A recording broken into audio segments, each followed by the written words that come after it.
আসসালামু আলাইকুম, সবাই কেমন আছেন? আলহামদুলিল্লাহ, আমিও বেশ ভালো আছি। তো আজকে একটা অন্যরকম কেক তৈরি করব। আশা করি আপনাদের সবার খুব ভালো লাগবে। তো এটা অনেক কিছু উপকরণ দিয়েছি, তো সব কিছুই শেয়ার করব।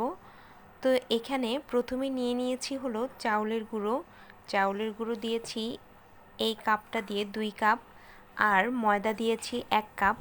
যে কাপটা দিয়ে মাপবো সেই কাপটা দিয়েই কিন্তু সবগুলো উপকরণ দিতে হবে। তো এজন্য কাপ দিয়েই আমি মেপে দিয়েছি। তারপরে দিয়ে দিলাম হলো বেকিং পাউডার 1 চা চামচ, এরপরে দিলাম মিল্ক পাউডার প্রায় 4 চামচের মতো, আর দিয়েছি লবণ 1 চামচ।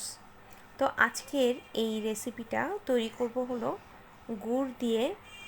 তো এখানে আর চিনি দিব না, তো সামান্য একটু ইস্ট দিয়ে দিলাম। তারপরে দিলাম 1 চামচ পরিমাণ সুজি।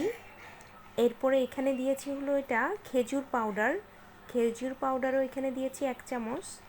এরপরে দিয়ে দিলাম হলো বাদাম গুঁড়ো আমি এই মাঝারি সাইজের চামচটা দিয়ে 1 চামচ নিয়েছি। তারপরে গুড়গুলোকে ছোট ছোট টুকরো দিয়ে নিয়েছি।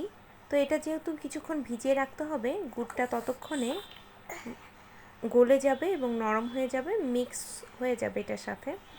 তো আমি এখানে এই ডোটা মিক্স করতে গরম পানি ব্যবহার করব। তো গরম পানিটা ভালো করে অল্প অল্প দিয়ে মিক্স করতে হবে। গরম পানি দেওয়ার পরে ভালো করে মিক্স করে যখন ডোটা একদম এই যেরকম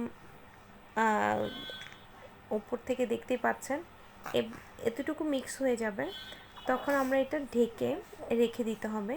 তো আমি এই যে ভালো করে ঢেকে দিলাম যাতে কোনো ধরনের বাতাস ঢুকতে না পারে। তো এইভাবে প্রায় 2 থেকে 3 ঘন্টা বা 2 ঘন্টা রাখলেই এনাফ। 1 ঘন্টাও রাখা যাবে। তো আমি এখানে প্রায় 2 ঘন্টার মতো রেখেছি। 2 ঘন্টা রাখার পরে এখানে দিয়ে দিলাম 2টা ডিম। এখন ডিম দিয়ে আর দিব হলো সয়াবিন তেল। বাটার দিলে আরও বেশি ভালো লাগবে। তো সয়াবিন তেল দিয়ে ভালো করে মিক্স করতে হবে। তো আমি এখানে সয়াবিন তেল ঠিক ওই মাঝারি আঁচের যে চামচটা দিয়ে আগে করেছি সেই চামচটা দিয়েই এখানে 2 বা আড়াই চামচের মতো তেল দিয়েছি। দিয়ে এবার ভালো করে মিক্স করে নিয়েছি। করে এই যে যেই পাত্রটাতে আমি এখন কেকটা তৈরি করব সেটাতে তেল মেখে নিচ্ছি।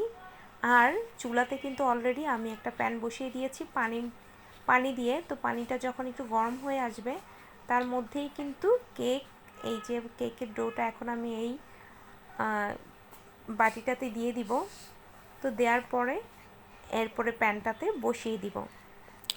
তো অ্যাজ ইউজুয়াল আমরা কিন্তু যখন প্যানে করি তখন কিন্তু 1 ঘন্টা সময় লাগে। তো এখানেও আমি 1 ঘন্টার মতো রেখেছি চুলায়, যেহেতু আজকের কেকটা চুলায় করব। তো উপরে যেই ছিদ্রটা আছে সেটাও বন্ধ করে দিলাম। দেখেন আমার কেকটা কিন্তু রেডি হয়ে গিয়েছে। তো কেকটা দেখতে অনেক সুন্দর হয়েছিল আর খেতেও অনেক মজা হয়েছে। তো কেকের এই যে দেখতে পাচ্ছেন অনেক সফট হয়েছে। তো উপরের অংশটা অনেকটুকু ফুলে উঠেছে, যার জন্য আমি উপরেরটা কেটে আলাদা একটা বাটিতে নিয়ে নিলাম আর বাকি অংশটা ঢাকনা দিয়ে ঢেকে ফ্রিজে রেখে দিব। তো খেতে কিন্তু দারুণ হয়েছে। আপনাদের কেমন লেগেছে অবশ্যই জানাবেন। ধন্যবাদ।